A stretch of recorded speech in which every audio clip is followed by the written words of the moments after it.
بخاری شریف میں حضور پاک کا ارشاد ہے کہ اس طرح نماز پڑھو جس طرح تم مجھ کو نماز پڑھتے دیکھتے ہو۔ سوال یہ کہ حضور نے کس طرح نماز پڑھی، جبکہ بخاری شریف میں حضور نے رفع یدین کی نماز پڑھی ہے۔ بخاری شریف میں حضور نے رفع یدین کی نماز پڑھی ہے۔ دیکھیے حضور نے مختلف طریقوں اختیار کیے مختلف اوقات میں۔ اب صحابہ کا طرز عمل یہ ہوتا تھا کہ مثلا ایک روایت آتی ہے کہ ایک صحابی حضور سے ملنے آئے، کوئی بدوی تھے، دیہات کے آدمی تھے، انہوں نے حضور کو دیکھا کہ آپ کا گریبان کھلا ہوا تھا، آپ نے بٹن لگائے ہوئے نہیں تھے۔ پھر انہوں نے ساری عمر اپنے گریبان کے بٹن نہیں لگائے کہ میں نے محمد کو اس طرح دیکھا ہے صلی اللہ علیہ وسلم۔ اب یہ ان کا جذبہ ہے، ان کی نیکی ہے، اتباع کا جذبہ ہے۔ یا ایک سفر میں کسی کو دیکھا، کسی نے دیکھا کہ حضور ایک درخت کے نیچے سے ہو کر گزرے، اب وہ جب بھی جاتے تھے ادھر اس کے نیچے سے ہو کر گزرتے تھے، چاہے اس کی کوئی مقصد نہیں، لیکن یہ بھی ایک اتباع کا جذبہ ہے۔ تو اس میں یہ ہے کہ نماز کی بعض چیزیں ایسی ہیں کہ جن میں معلوم ہوتا ہے کہ حضور کچھ اس میں رد و بدل کرتے رہے۔ کبھی آپ نے ہاتھ بالکل کھلے چھوڑ کر بھی نماز پڑھی ہے، کبھی آپ نے ہاتھ نیچے باندھے ہیں، کبھی اوپر باندھے ہیں۔ اسی طریقے سے رفع یدین کبھی ایسا بھی ہوا ہے کہ آپ نے وہ کی ہے جیسے کہ اہل حدیث حضرات کرتے ہیں، اور جیسے کہ یہ شیعہ کرتے ہیں وہ اس سے بھی زیادہ کرتے ہیں رفع یدین۔ اہل حدیث سے آگے ہیں، وہ بہت آگے ہیں رفع یدین کے اندر۔ اور ایک رائے یہ ہے کہ حضور نے آخری زمانے میں آ کر سارے رفع یدین چھوڑ دیے تھے سوائے یہی جو تکبیر تحریمہ کے وقت ہے۔ اب یہ روایات، اب یہ بحث ہو جائے گی علمی، کس روایت کا کیا مقام ہے، کس کی کیا حیثیت ہے۔ بخاری شریف میں جو روایت ہے وہ یہی ہے رفع یدین کی، جو آپ صحیح کہہ رہے ہیں، لیکن یہ کہ بخاری شریف واحد کتاب تو نہیں ہے حدیث کی، مصنف عبد الرزاق ایک کتاب ہے، اور اسی طریقے سے اور اس میں یہ کہ امام مالک کے پیروکار، حالانکہ امام مالک مدینے کے دارالہجرہ کے امام ہیں، وہ رفع یدین نہیں کرتے۔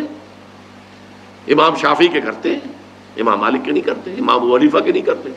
تو ان چیزوں میں بہت زیادہ پریشان ہونے کی ضرورت نہیں ہے۔ اصل جو معجزہ ہے حضور کا اور اسلام کا وہ یہ ہے کہ 1400 برس گزر گئے لیکن نماز کے ضمن میں اتنا اختلاف نہیں ہے کہ تمام مسلمان باجماعت نماز نہ پڑھ سکیں۔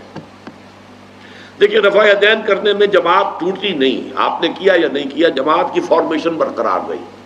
فرض کیجئے کوئی شخص یہ سمجھتا کہ پہلے سجدہ ہے پھر رکوع ہے،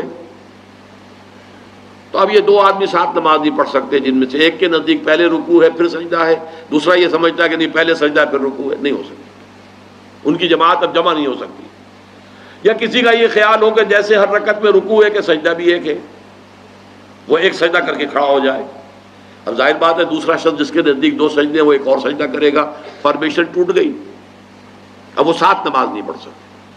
1400 برس بیت گئے، مشرق بعید سے مغرب بعید، پوری دنیا، آج تو کوئی کونا ہے ہی نہیں جہاں مسلمان نہ ہو، لیکن جو سالڈ مسلمان جو ہیں وہ تو آپ سمجھیے کہ انڈونیشیا سے لے کر موریتانیہ تک تو مسلمانوں کی کتنی بڑی تعداد۔ لیکن کہیں ایسا نہیں ہے کہ آپ کی فارمیشن ٹوٹتی ہو، کوئی ایسا مسلک نہیں ہے جس میں یہ خیال ہو کہ مغرب کی رکعت میں 2 ہیں جیسے فجر کی ہے، نہیں، وہی 3 رکعتیں ہیں۔